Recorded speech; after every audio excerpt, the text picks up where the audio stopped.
ako, hindi ka nag-see. Yun. Maski magpagamit ka millions of lens. Kung ako yung pwede ba kita mag-video. Actually, sa ato lang matapat. If you're really magnifying lens, magnifying the pixels in ato, so there are three fundamental particles of an atom. Kung connection ng three particles, or the three fundamental. Proton.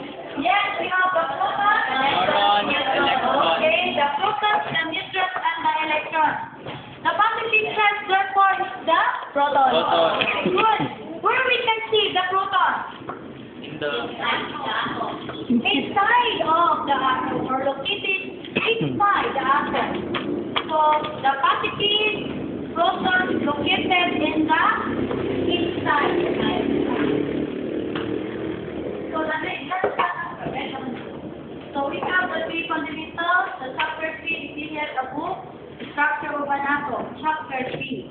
So when we see atoms, the smallest particle of an element or of a substance. The three fundamentals of an atom, or the three fundamental particles, we have the proton, yes, the positive charge, electron. Here we have the neutron, the zero charge. So the protons and neutrons located inside the atom or the nucleus, in the nucleus. And the electrons therefore located in the outside, negative charge, outside the nucleus. So we have, they have periodic tables. So like for example, what is the symbol of oxygen? Oh. So we can see the number in the periodic table. Above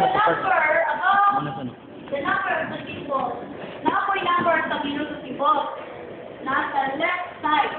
So the number above the symbol